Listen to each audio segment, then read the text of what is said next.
Bismillahirrahmanirrahim. Assalamualaikum warahmatullahi wabarakatuh. Teman-teman pemuda sekalian, kemarin kita membahas tentang pentingnya remaja atau anak muda itu peduli terhadap persoalan umat. Dan kita sekarang akan membahas salah satu isu yang baru kemarin ini ramai tentang berkaitan dengan pemuda.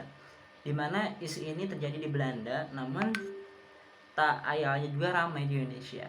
Apa itu? Tentang kabar seorang laki-laki, seorang pria yang mana dia mendonorkan spermanya dan dia sekarang sudah memiliki 500 anak. Masya Allah ya, subhanallah gitu. Dia seringkali mendonorkan spermanya sampai dengan memiliki 500 anak ya.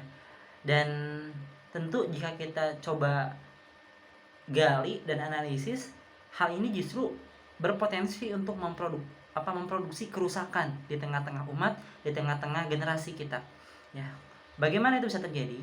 Jadi kronologinya bahwa di Belanda ada seorang ayah yang diperkirakan memiliki 500 bahkan 600 anak yang tersebar di berbagai negara di dunia. Dan ia memiliki banyak keturunan lantaran mungkin niat awalnya itu baik, tapi mungkin lagi-lagi baiknya itu hanya standar manusia. Apa? Ya, ini seringkali mengikuti donor sperma. Ya. Dimana donor sperma ini ramai di negara-negara barat, bahkan juga beberapa kali pernah disinggung di beberapa studi di Indonesia. Nah, melihat kondisi tersebut, pengadilan Belanda memerintahkan agar si laki-laki tersebut, si pria tersebut itu untuk berhenti mendonorkan spermanya. Ini pada 28 April lalu ya. Lalu kemudian berdasarkan laporan surat kabar The Telegraph, pria tersebut yang bernama Jonathan Major ya, usia 41 tahun, dilarang menyumbangkan sperma ke klinik sperma atau bank sperma sesuai putusan pengadilan. Dan jika melanggar, ia bisa didenda kemudian 100.000 euro atau setara dengan 1,64 miliar per pelanggaran ya.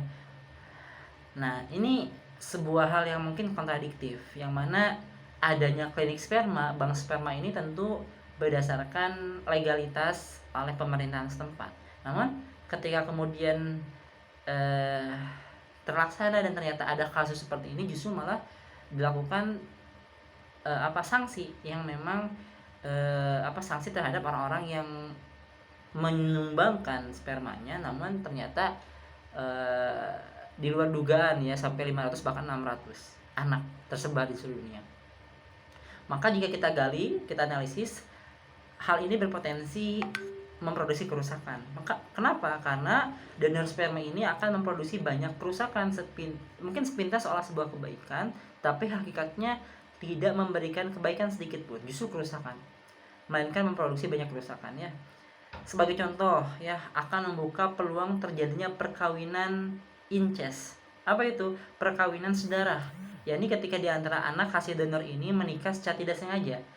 Ya, dia nggak tahu siapa ayahnya karena hasil donor sperma gitu, hingga akhirnya menikah sedarah ya karena tidak sengaja. Ini berpotensi seperti itu. Apalagi semakin banyak anaknya yang kemudian terdapat dari ayah yang sama, sperma yang sama, maka itu akan semakin besar peluang untuk terjadinya pernikahan sedarah ya. Dan ini berpotensi ketika pernikahan saudara ini terjadi, maka anak atau keturunan yang dilahirkan dari pernikahan saudara ini berpotensi lahir tidak normal atau cacat karena berangkat dari pernikahan yang incest ya, hubungan seksual antara orang yang memiliki ikatan keluarga dekat atau saudara. Dan ini letak bahayanya. Bahkan mungkin bukan hanya hubungan seksual pernikahan, bahkan banyak kan di barat itu hubungan seksual di luar nikah terjadi. Dan ini berpotensi terjadinya bahaya seksual gitu ya, atau bahaya keturunan.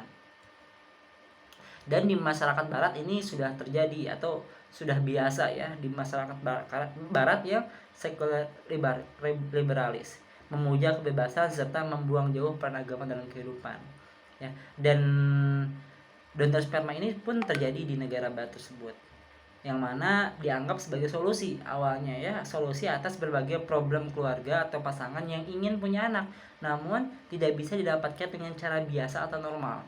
Untuk itu ditempuhlah cara yang tidak normal seperti ini. Dirikanlah bank-bank atau klinik sperma agar para laki pendonor sperma bisa memberikan spermanya secara cuma-cuma atau berbayar atau dengan harga tertentu. Kemudian bank tersebut menawarkan ke masyarakat yang mau memanfaatkan sperma tersebut. Nah, dan ini tentu berpotensi tadi pertama perkawinan incest. Selain itu juga berpotensi untuk dari perkawinan incest itu atau hubungan seksual incest itu melahirkan keturunan yang cacat gitu ya, karena akibat dari perkawinan sedara, cacat atau berpenyakit mental. Di samping itu teman-teman semua, adanya donor sperma ini juga berpotensi akan membingungkan nasab, siapa ayahnya, siapa nanti nasabnya kemana gitu ya. Ini akan merusak jalur nasab ya, hubungan sperma ini. Walhasil teman-teman semua, ini tentu akan juga mampu membuat orang-orang itu memiliki anak tanpa hubungan perkawinan. Cukup dengan menyuntikkan sperma ke sel telur dia, atau bahkan akan dilakukan akan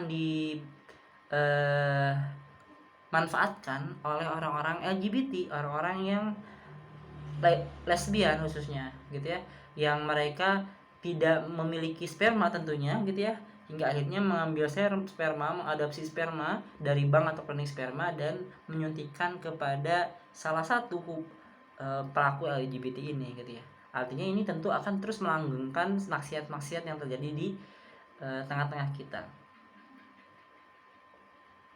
Maka teman-teman semua, ini sangat benar-benar memungkinkannya menumbuh suburkannya seks bebas, LGBT, kemudian rusaknya mental generasi, rusaknya generasi secara keseluruhan dan seterusnya. Dan tentu ini merupakan produktivitas kerusakan yang sangat masif yang tentu perlu kita perhatikan dan perlu kita kritisi dan terus kita perbaiki. Dan tentu perbaikan yang terbaik adalah penjagaan Islam, karena sebaik-baiknya penjagaan ini penjagaan Islam. Islam sudah mensyariatkan bagaimana pernikahan yang halal, yang normal, cara mengekspresikan gorizatun naluri untuk naluri untuk melestarikan keturunan dengan cara yang tepat ya. Dan itu sudah jelas disampaikan dalam syariat Islam, Al-Quran, hadis, qiyas, dan ijma. Maka sudah sepatutnya kita kembali kepada Islam dan memperbaiki generasi dengan aturan Islam. Barakallahu fikum. Assalamualaikum warahmatullahi wabarakatuh.